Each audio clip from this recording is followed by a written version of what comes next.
అవసరమే కదా. అయితే మామూలుగా ఉండేటటువంటి వాడికి అది అవసరం లేదు తప్ప ఒక్కొక్క స్థితి, ఒక్కొక్క రకమైనటువంటి వ్యవస్థ చేయవలసిన సమయం ఆసన్నమైనప్పుడు మొత్తమందు కూడా అవసరమే. ఏదో దిగింది ములు లాంటిది పైకి తీయాల్సి వచ్చింది, మరి మొత్తం ఇవ్వకుండా తీస్తే వాడు ప్రాణం వెలవెల్లాడిపోదా? చేత మత్తుమందు అవసరమే. కనుక మత్తుమందు చెడ్డది కాదు, వాడే విధానం కనుక చేత కాకపోతే అప్పుడు వస్తువు చెడ్డదవుతుంది. ప్రపంచంలో ఏది చెడ్డది? ఏ వస్తువు చెడ్డది కానే కాదు. నిప్పు చెడ్డదా అంటే నిప్పు మంచిదే. దానిని వాడాల్సినటువంటి క్రమంలో నిప్పుని మనం పొయ్యి దగ్గర పెట్టి వంట వండడానికో, ఏదైనా పదార్థాలు ఉడికించడానికో, లేదు ఏదైనా ఒక యంత్రం లాంటి వాటిని మండించడానికో మనం నిప్పుని వాడినంత వరకు అదే చాలా మంచిది, చక్కగా మనకి కావాల్సినటువంటి శ్రేయస్సునిస్తుంది. కానీ అదే ఏ ఇల్లు కాల్చడానికో ఒళ్ళు కాల్చడానికో వాడితే మాత్రం అప్పుడు అది మనం చెడ్డది అని అంటాం. నిజానికి వస్తువు చెడ్డది కాదు, వస్తువుని వాడే వ్యక్తి యొక్క బుద్ధి చెడ్డదైతే అప్పుడు వస్తువు దోషాన్ని మనం ఆపాదిస్తుంటాం. మత్తుమందు కూడా అట్లానే, మతం కూడా అట్లానే, దైవం కూడా అట్లానే. దైవం పేరు చెప్పి డబ్బు సంపాదించుకోవడం, దైవం పేరు చెప్పి రకరకాలైనటువంటి అక్రమాలు చేయడం దోషం అంటాం తప్ప దైవం దుష్టము కాదు. దైవం ఎప్పుడు కూడా మంచిదే. ఆండాళ్ళ తల్లి ఆ తత్వాన్ని గురించి మనకు చెప్తాం. ఈ ఉండేటటువంటి గోపికలంతా ఆ తత్వాన్ని అనుభవించిన వారు కనుక అది సవ్యంగా ఎట్లా వాడుకోవాలో మన వాళ్ళు తెలియచేస్తారన్నమాట. బయట ఉండేటటువంటి గోపికలు కొందరు, లోపల ఉండేటువంటి గోపికలు కొందరు. నిద్ర పట్టక బయట తిరిగేవాళ్ళు కొందరు, అదేదో నిద్ర లాంటి దశలోకి వెళ్ళినటువంటి వారు లోపల ఉండిపోయినటువంటి 10 గోపికలు కూడా. అందుకే వాళ్ళని లేపి మన ఆండాళ్ళ తల్లి తీసుకొస్తుంది. కాక ఇందులో ఒక రహస్యం ఉంది. భగవంతుణ్ణి పరిపూర్ణంగా అనుభవించినటువంటి, భగవతత్వం బాగా అవగాహన అయినటువంటి మహనీయులు ఎప్పుడు కూడా ఆ భగవద్భావనలో నిండి ఉండి అందులోంచి బయటకు వచ్చి ఈ క్షుద్రమైనటువంటి లౌకిక ప్రవృత్తుల్లోకి చేరాలి అని కోరరు. వారికి ఆ లోపల భగవంతుడిని ఎంతెంత అనుభవిస్తుంటే, ఎంతెంత ఆ భగవత్ సేవ మానసికంగా చేసుకుంటుంటే అంతంత సంతృప్తిని వాడికి ఇస్తూ ఉంటుంది. కనుక అందులోనే ఉండిపోవాలి అనే వారు కోరుకుంటారు. అయితే బయట ఉండేటటువంటి సామాన్యులు ఉంటారే, ఈ సామాన్యులకి భగవద్ అనుభవం బాగా పెరగటానికి, అట్లాంటి వారికి కలిగినటువంటి ఆనంద అనుభూతిని మనం సేవించుకుంటే వారికి ఎట్లా కలుగుతోందో కనీసం వారి వాక్కుల ద్వారా మనం శ్రవణం చేసినా మనకు కూడా ఆ రకమైనటువంటి అనుభవ స్థితి ఏర్పడవచ్చును కదా అనేటటువంటి ఒక ఆశ, ఒక ఆర్తి ఏర్పడుతూ ఉంటుంది. అందుకే లోపల ఉండేటటువంటి గోపికలంతా కూడా శ్రీకృష్ణుణ్ణే స్మరిస్తూ, శ్రీకృష్ణ గుణాలే హృదయంలో నింపుకుంటూ, ఆ శ్రీకృష్ణుణ్ణే తమ సేవలో నిరంతరము భావిస్తూ ఉండడం అనేది లోపల గోపికల యొక్క తత్వం. ఆ అనుభవాన్ని మేం కూడా సేవించి మేం తరిస్తాం కదా. కనుక రమ్మని బయట ఉండేటటువంటి గోపికలందరూ కూడా వారిని ఒక్కొక్కరిని పిలిచి తమతో చేర్చుకుంటారు.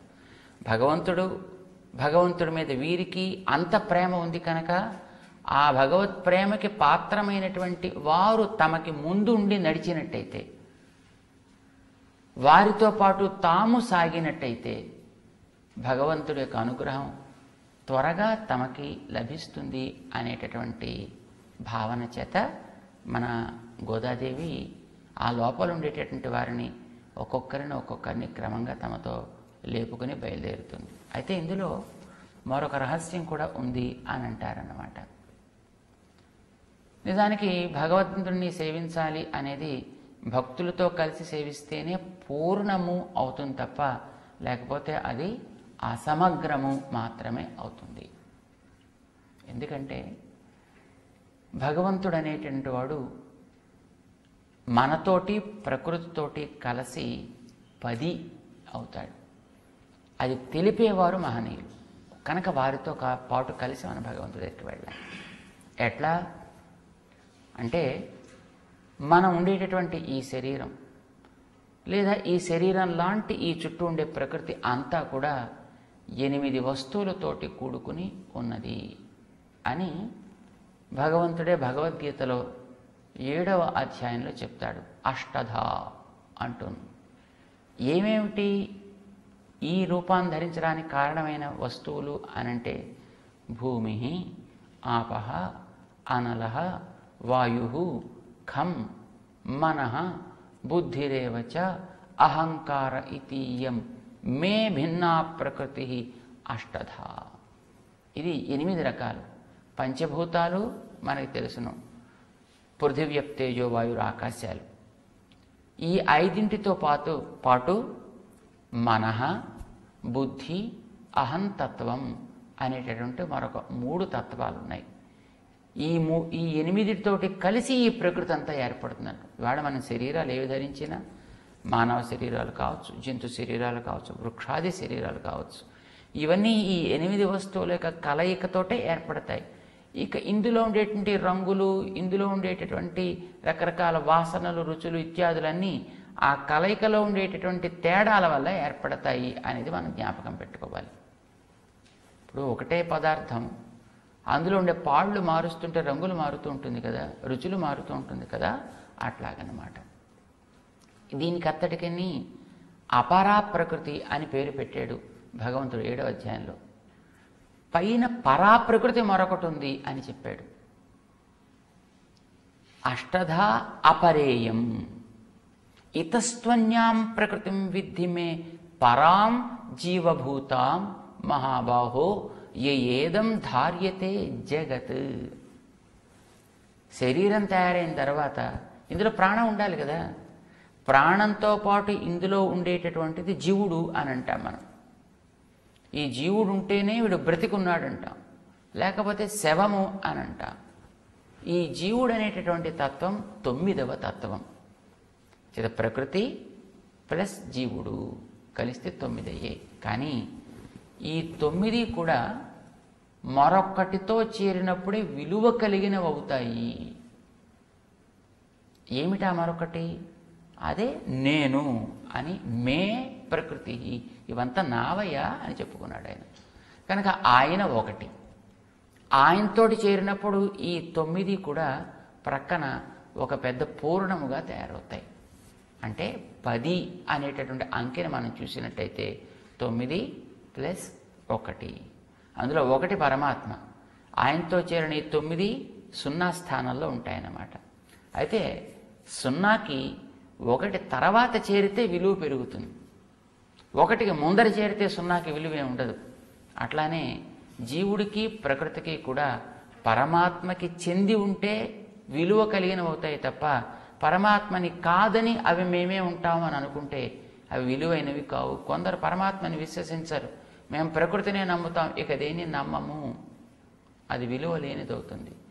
కొందరు పరమాత్మని, ప్రకృతిని, జీవుణ్ణి వేరువేరుగా నమ్మరు, ఉన్నదేదో ఒక్కటే, అదే నేను అని అనుకుంటారు, అది కూడా విలువ లేనిది అవుతుంది సుమా.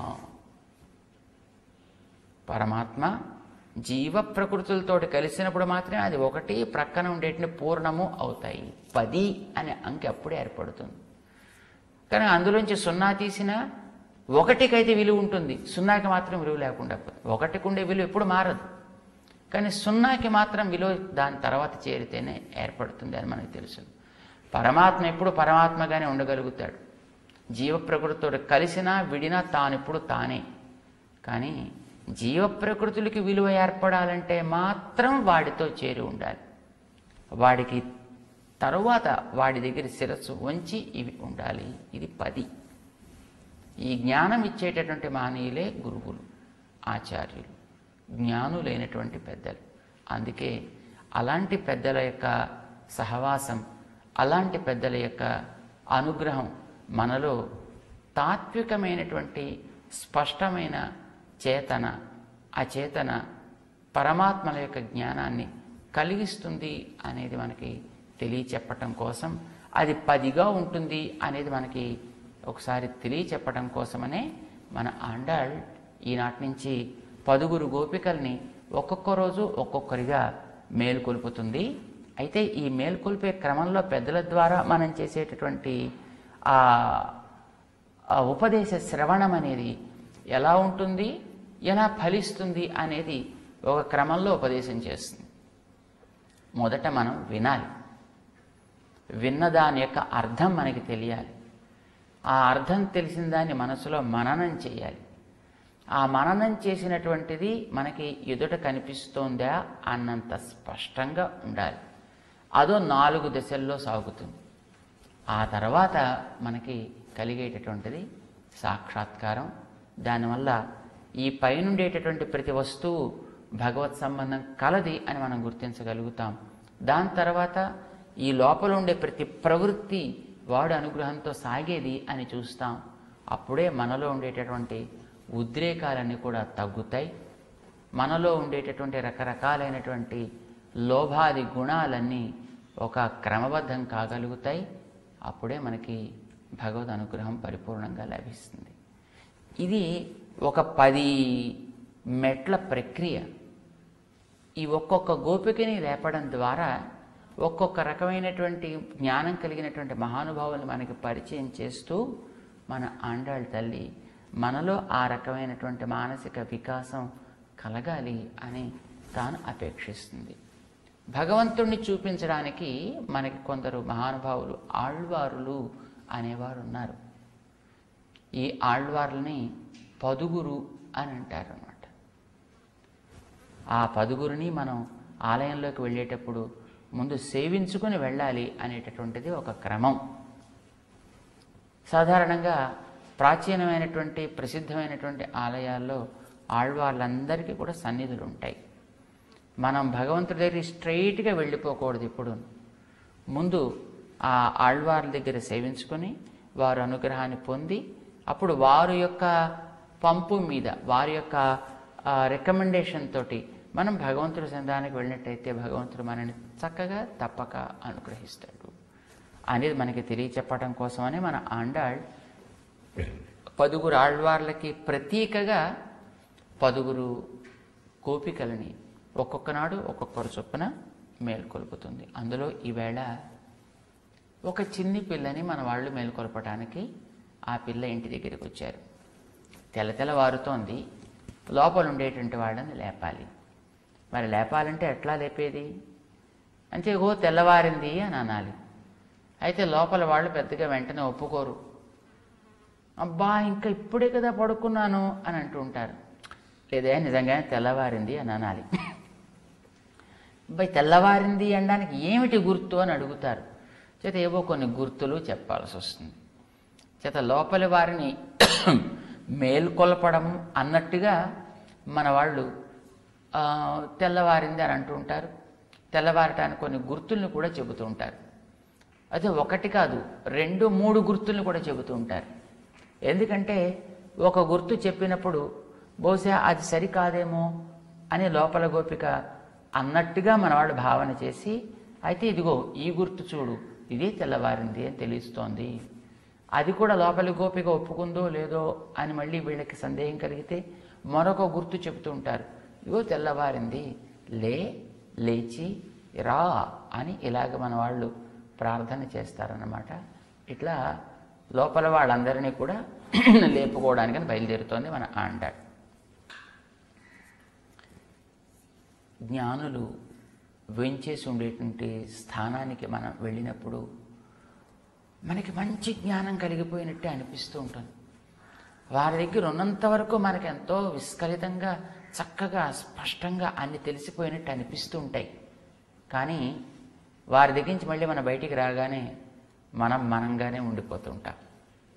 అంటే వారి దగ్గర ఉన్నప్పుడు అంతా తెలిసినట్టు అనిపిస్తుంది. నిజంగా తెల్లవారిపోయిందని అనిపిస్తూ ఉంటుంది. మన అజ్ఞానం అంతా పోయిందని అనిపిస్తూ ఉంటుంది. కానీ అది నిజానికి అజ్ఞానం తొలగడం కాదు, అది తాత్కాలికంగా కాదు, పూర్తిగా తొలగవలే అని అనడానిక అన్నట్టుగా లోపల వాళ్ళు వెంటనే మెలుకుంటూ ఉండరు.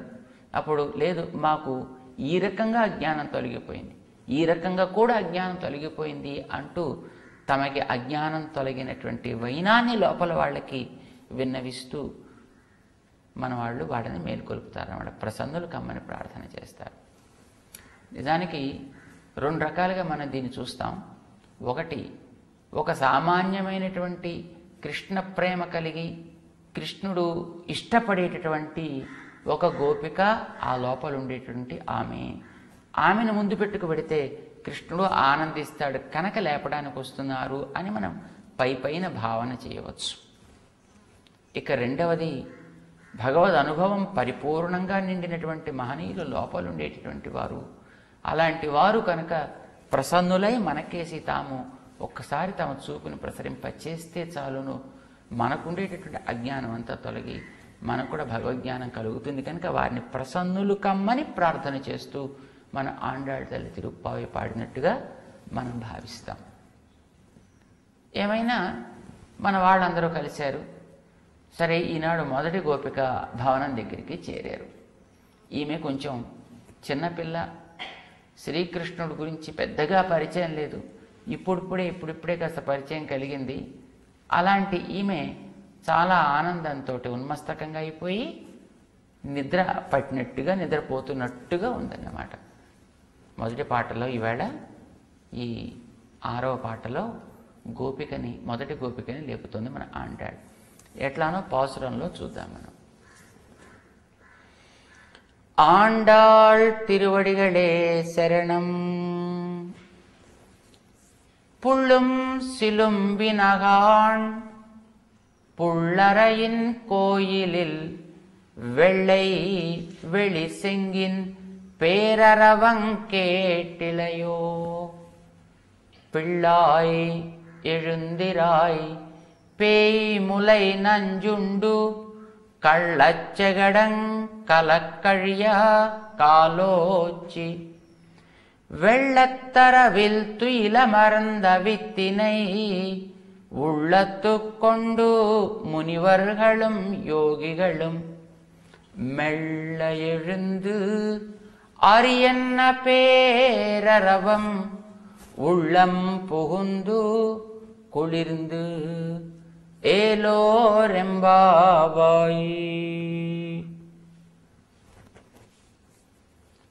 పుళ్ళుం సిలుంబినగాన్. గోపికలంతా వచ్చారు, ఇంటి గుమ్మ ముందు నిలబడ్డారు. లోపల ఆవిడేం ఉలుకు పలుకు లేదు. ఏమోయ్ తెల్లవారింది అంటే లోపల ఆవిడేమి మనకి మాట్లాడుతున్నట్టు వినిపించదు, కానీ బహుశా మన వాళ్ళకి ఇట్లా భావన కలిగి ఉండొచ్చు. అబ్బా అప్పుడే తెల్లవారిందర్రా, తెల్లవారింది అనడానికి ఎట్లాగరా మీరు నిరూపించగలరా అంటే, పుళ్ళుం సిలుంబినగాన్, పక్షులు అరుస్తున్నాయి. పక్షుల యొక్క కూతలే కదా తెల్లవారడాన్ని మనకు సూచించేది. కిచకిచలాడుతూ ఆ పక్షులు చెట్ల మీద తిరుగుతుంటే తెల్లవారిపోయింది. ఎందుకంటే ఇంక తెల్లవారడానికి వేరే గుర్తేం కావాలయా, లేచిరా అన్నారు మనవాళ్ళు. పుళ్ళుం సిలుంబినగాన్ అంటే పక్షులు అరిచినంత మాత్రం చేత తెల్లవారినట్టు గుర్తర్రా. మీరేమో ఇంతమంది కలిసి ఆ చెట్ల కింద చేరేటప్పటికీ ఆ పక్షులకు నిద్ర ఎక్కడ పడుతుందరా అసలు పాపం. అందుకే మీ గోల వల్ల అవన్నీ కూడా మెలకు వచ్చేసి పాపం కిచకిచలాడుతున్నట్టున్నాయి అన్నట్టుగా లోపల గోపిక లేవలేదు. కనుక రెండవ గుర్తు చెప్పాల్సి వచ్చింది ఇప్పుడు మన వాళ్ళకి. ఇదొక అందమైనటువంటి ఒక గుర్తు. లోపల ఉండేటటువంటి మహనీయురాలు చాలా గొప్ప ఆవిడ అని మనం అనుకుందాం. ఆవిడ ఒక గొప్ప పక్షి లాంటిది. సాధారణంగా ఎప్పుడైనా మనకి వేదాల్లోనూ ఉపనిషత్తుల్లోనూ జ్ఞానం కలిగించేవి పక్షులే అని ఒక చక్కటి ఐతిహ్యాన్ని చెప్తారు. జ్ఞానశ్రుతి అనే ఒక మహానుభావుడు ఒక కథ చెప్తారు. జ్ఞానశ్రుతి అనేటువంటి వాడు ఒక పెద్ద రాజు. ఆయన మంచి బాగా అన్నదానం చేస్తుండేవాడు. అన్నదానం చేసి అతనికి పెద్ద గర్వం కూడా వచ్చేసింది. ఆయన అన్నదానం చేసినందువల్ల కలిగేటటువంటి ఆ కాంతి ఇట్లా తరంగిస్తూ ఉండే తేజస్సు బాగా పెరిగి, అన్నదానం మంచిదే కానీ గర్వం మంచిది కాదు, గర్వం తొలగించాలి. దేవతల్లో ఇంద్రుడు అగ్ని అని ఇద్దరు ఉన్నారు. వారిద్దరికీ ఇతనికి మంచి జ్ఞానం కలిగిస్తే బాగుంటుంది అని అనిపించిందిట. ఎట్లా కలిగించేది? ఇద్దరు కూడా 2 పక్షుల వేషాలు ధరించారు. ఈయన రోజు రాత్రిపూట తన యొక్క ఆ భవనం పైన పడుకుంటూ ఉండేవాడు. ఒక రాత్రి ఈయన అలా పైన పడుకున్నాడు. ఈయన కాంతి ఇట్లా తరంగిస్తోంది పైకి, పెద్ద జ్వాలలాగా. వీరిద్దరూ కూడా 2 కొంగల్లాగా వేషాలు ధరించి వచ్చేస్తున్నారు నేరుగాను. ఆ ముందర ఉండేటటువంటి కొంగ అగ్ని, వెనక ఉండే కొంగ ఇంద్రుడు. ఈ వెళ్ళిపోతుంటే వెనక ఉండేటువంటి కొంగ ముందర కొంగ హై భో భల్లాక్ష భల్లాక్ష అని పిలిచింది. ఏమీ అడిగింది ముందు వెళ్ళే పక్షి. ఏమిటి అలా వెళ్ళిపోతున్నావు?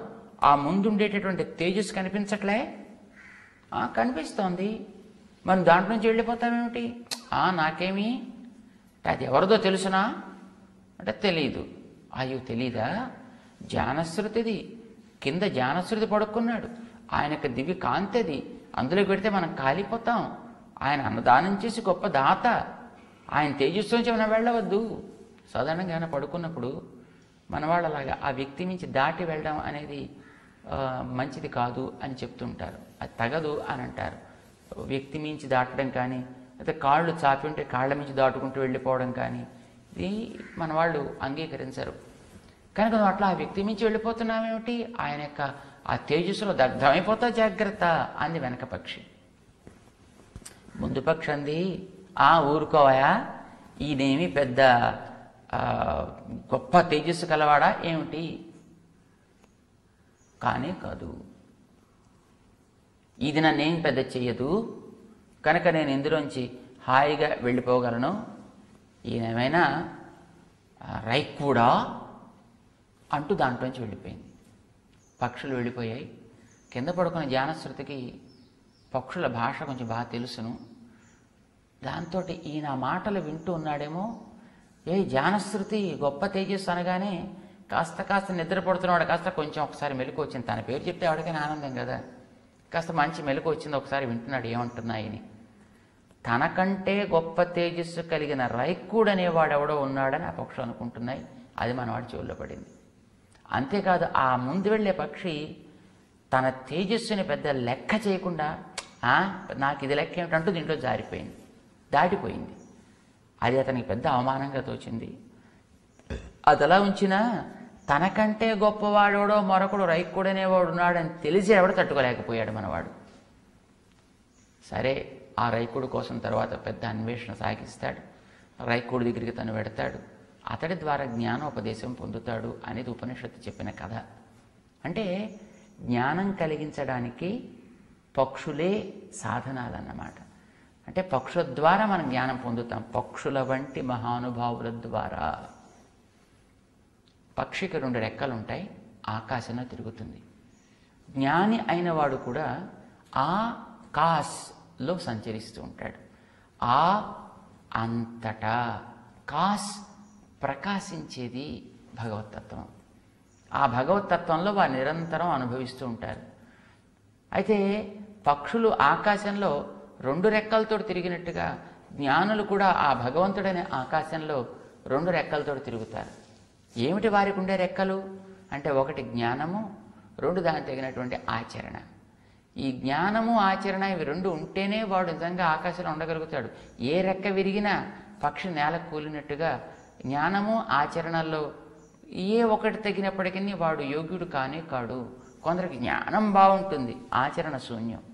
కొందరు పాపం ఆచరిస్తూ ఉంటారు, కానీ వారికి తద్విషయక జ్ఞానం వారికి ఉండదు. కేవలం జ్ఞానం మాత్రం ఉండి ఆచరణ లేకపోతే లోకాన్ని వాడు వంచిస్తున్నట్టు లెక్క. కేవలం ఆచరణ మాత్రం ఉండి జ్ఞానం లేనివాడు ఎవరో వీరో వారు చెప్పే మాటలు విని తన యొక్క మార్గంలోంచి అపమార్గంలోకి పోయేటటువంటి ప్రమాదం ఏర్పడుతుంది. కనుక జ్ఞానాచరణలు 2 కలిగితేనే వాడు మనకి ఆదర్శం. వారే మనకి తెల్లవారటాన్ని సూచించగలిగిన పక్షుల వంటి వారు. తెల్లవారటం లోపల కదా కలగాలి, మనకి అజ్ఞానం తొలగాలి, జ్ఞానం ప్రకాశించాలి. అది కలిగించేటటువంటి జ్ఞానులు. లోపలుండేమి అట్లాంటిది కాబోలు. అందుకే మన వాళ్ళు, అమ్మా నువ్వు జ్ఞానం కలిగించగలిగిన దానివని మాకు తెలుస్తోంది, కనుక నువ్వు ఒక్కసారి మమ్మల్ని అనుగ్రహించడానికి బయటికి రా, మేము నిన్ను చూస్తాము, మాకు అజ్ఞానం తొలగిపోతుంది. పుళ్ళుం సిలుంబినహాన్, పక్షులు అరిచాయి. అయితే తాత్కాలికంగా మనకి వినగానే జ్ఞానం కలిగిపోయినట్టు అనిపిస్తుంది, కానీ అది నిజానికి తెల్లవారడానికి సూచన కాదు. మరొకటి ఏమైనా చెప్పండి అన్నట్టుగా లోపల ఆవిడ ఉండిపోయింది అని అనుకుని, పుల్లరయిన్ కోయిలిల్ వెள்ளై విళి సెంగిన్ పేరరవం కేటిలయో. ఇదేనా వినిపించలేదా? ఏమిటది? పుల్లరయన్ కోయిల్ ఒకటి ఉందట. ఆ ఊళ్ళో గుడి కూడా ఉంది. ఏం గుడి అంటే గరుడ వాహనుడైనటువంటి మహానుభావుడి యొక్క గుడి. పుళ్ళు అంటే పక్షి, పుళ్ళ అరయన్ అంటే పక్షిరాజు. ఆ పక్షిరాజు మీద గరుత్మంతుడి మీద ఉండేటటువంటి స్వామి శ్రీ మహావిష్ణువు. ఆయన యొక్క కోయిల్ ఆలయం ఉంది అక్కడ. అందులో వెள்ளై విళి సెంగిన్ పేరరవం, వెள்ளై తెల్లనైన, విళిసెంగు పిలుపు శంఖం. అంటే ఆలయాల్లో జాముకిని వ్యక్తులు కాపలాదారులు మారుతుంటారు. ఈ మొదటి వ్యక్తి వెళ్ళిపోయేటప్పుడు శంఖాన్ని ఊస్తే ఆ సమయాన్ని చూసి తర్వాత రావాల్సినటువంటి ఆ వ్యక్తి అక్కడ చేరుతుంటాడు తన యొక్క విధిలో. మొదటివాడు వెళుతుంటాడు. పిలుపు శంఖం అని అంటారనమాట. తెల్లటి పిలుపు శంఖపు ధ్వని కూడా నీకు వినిపించలేదా? అది పెద్ద ధ్వని, అదేనని చెవిలో పడలేదా? కేటిలయో అంటే పాపం లోపల ఆవిడ లేవలేదు. ఎందుకంటే పిలుపు శంఖం కదా అది. 2 గంటలకు ఒకసారి జాముకి పిలుస్తూనే ఉంటారు కనుక జామ్ అంటే 3 గంటలు అనమాట. ప్రతి 3 గంటలకే ఒక్కొక్క వ్యక్తి డ్యూటీ మారుతూనే ఉంటాడు కదా. కనుక ఇది ఏ 12కి డ్యూటీయో 3కి డ్యూటీయో అయి ఉంటుంది. అలాంటి వారిని పిలిస్తే మీరు అది తెల్లవారినప్పుడు పిలిచేది పిలుపు అని అనుకుంటున్నారు. నిజానికి అది తెల్లవారటానికి గుర్తు కానే కాదు అన్నట్టుగా లోపల అలా ఉండిపోయింది. పిళ్ళాయ్ ఎഴുందిరాయ్, నువ్వు చాలా చిన్ని పిల్లలా ఉన్నావా? ఎഴുందిరాయ్ మేలుకో అంటే మరి మీరెట్లా లేచారర్రా? పోనీ నేను చిన్నపిల్లనే, నాకు పెద్దగా జ్ఞానం లేదు నిజమే, కానీ అసలు మీరు లేవటానికి కారణం ఏమిటి? మిమ్మల్ని ఏది లేపింది అంటే మమ్మల్ని లేపినటువంటిది మా పెరటిలో ఉండేటటువంటి మహానుభావులైనటువంటి మునుల యొక్క హరినామ సంకీర్తన మా చెవుల్లోకి వెళ్ళి మమ్మల్ని మేల్కొలిపింది. వాళ్ళు ఎట్లా నామ సంకీర్తన చేస్తున్నారో ఆండాళ్ తల్లి చెప్పింది. భగవంతుడి యొక్క నామ సంకీర్తన చేస్తున్నారు వాళ్ళు. శ్రీకృష్ణుడి యొక్క నామ సంకీర్తన అనుకోండి, కానీ కృష్ణుని పేరు చెప్పరు మన వాళ్ళు. కానీ ఆయన చేసిన చేష్టలను చెబుతారు. ఏమి చేశాడు స్వామి? పేములై నంజుండు కళ్ళచ్చగడం కలకళియ కాలోచి. పేయి ములై నంజుండు, ఒక పిశాచి పూతన తన యొక్క వక్షానికి విషాన్ని, చాలా గాఢమైనటువంటి విషాన్ని పూసుకుని కంసుడి పనుపున వచ్చింది. ఆ విషం ఇచ్చి తల్లి వలె మోసం చేసి శ్రీకృష్ణుడికి ఏదో ఆపద కలిగిద్దాం అని అనుకుంది.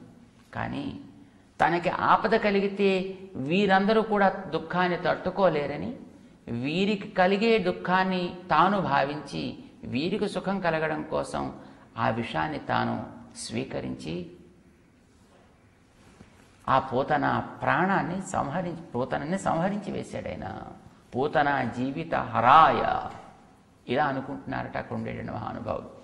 పేయి ములై నంజు ఉండు, ఆ పూతన స్తన్యాన్ని పానం చేశాడు. ఈ మాట చెప్పగానే కృష్ణుడు అంటే ప్రేమ కనుక లోపల ఉండే గోపికి అమాంతం ఒక్కసారి లేచి వచ్చేస్తుంది. అమ్మో ఏమైపోయింది కృష్ణుడు కానీ అనుకున్నారు వీళ్ళు.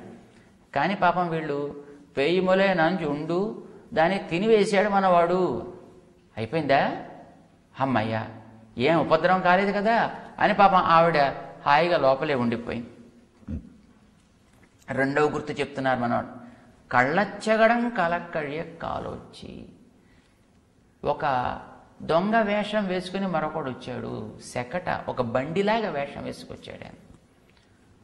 పూతన సంహారం అనేది శ్రీకృష్ణుడికి గోకులానికి చేరినటువంటి 9వ రోజునో 10వ రోజునో 8వ రోజునో జరిగింది. ఒక చిన్ని పసిగుడ్డు. వీడేం చేస్తాడు అని అనుకుంది పూతన. మింగబోయింది, ప్రాణం కోల్పోయింది. ఆమె ఒక దూదె వంటిది కదా, కృష్ణుడు నిప్పు లాంటివాడు కనుక తెలిసి తాకినా తెలియక తాకినా కాల్చడం లక్షణం కనుక నన్నేం చేస్తాడు అనుకుని తాకగానే పాపం ఆవిడ యొక్క ప్రాణాన్ని కోల్పోవలసి వచ్చింది. ఇది పూతన.